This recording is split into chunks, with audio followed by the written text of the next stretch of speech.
Hi guys, I'm Gina Araulio, and this is KALIKOT Philippines. Today we're going to check out the 2019 MacBook Air.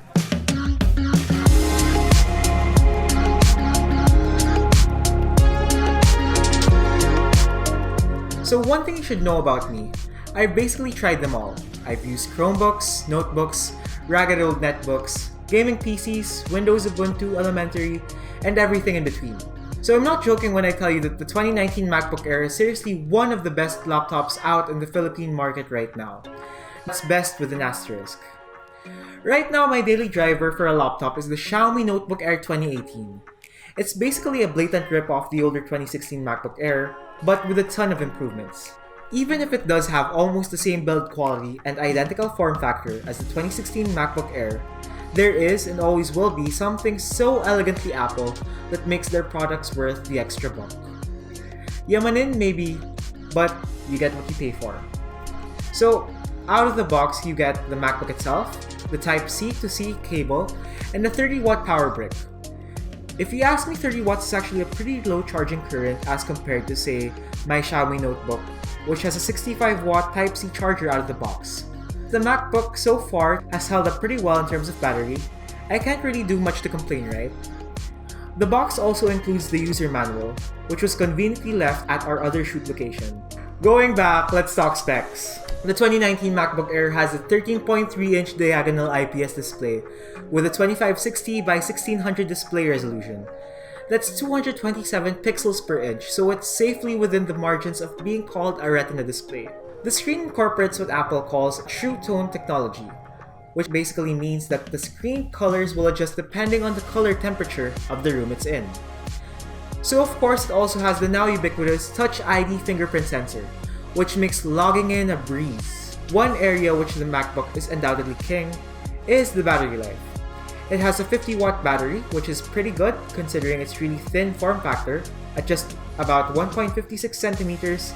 The MacBook Air is undoubtedly one of the absolute thinnest laptops you'll find in the market today. The MacBook Air also weighs at just about 1.25 kilos or 2.75 pounds according to Apple.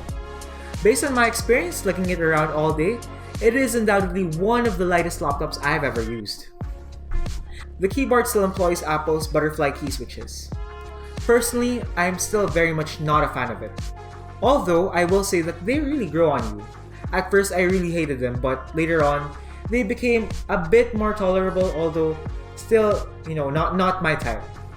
Powering this featherweight of a laptop is a teensy 1.6 GHz dual-core i5 processor that can turbo up to 3.6 GHz. It is fanless, so it is quiet as can be. Out of the box, I'll tell you that performance does take a hit. Even running basic applications such as Chrome and opening 10 to 12 tabs with a few apps running in the background does not fare well on this i5.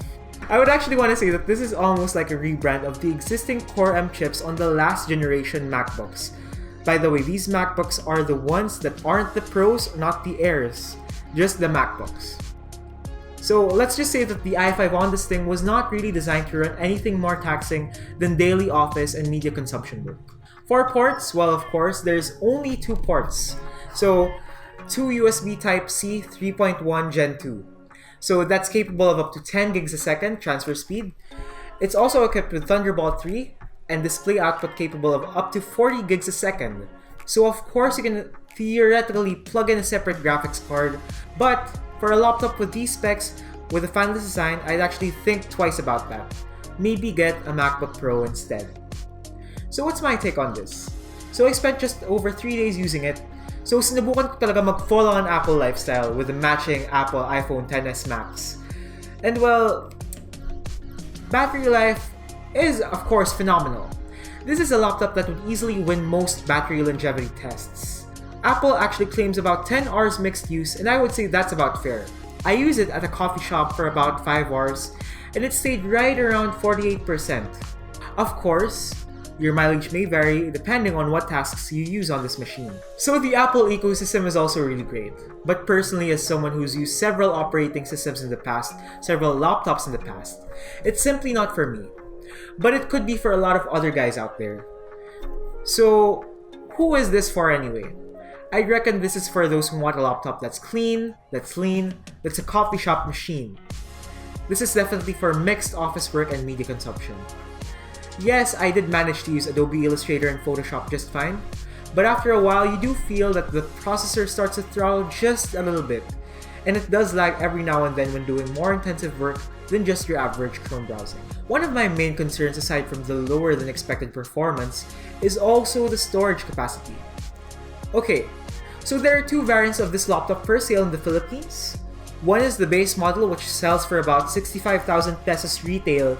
It's actually a pretty good laptop, but there is actually one major caveat. It only comes with 128 gigs of storage. So ano nga bang papakash mo sa 128 gigs, diba? Basically nothing nowadays.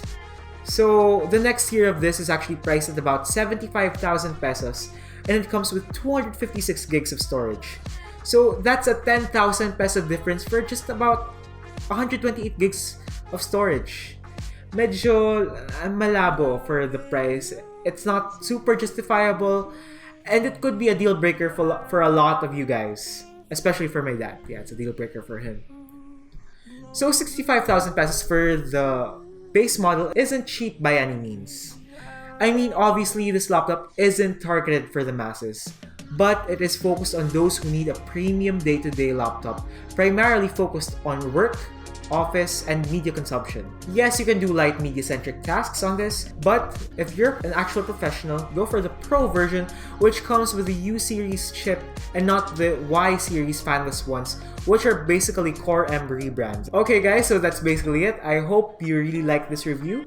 If you liked it, like it, and comment down below to tell us what you want to see next. Please subscribe guys, and hope to see you all next time. This is KALIKOT Philippines. Peace out.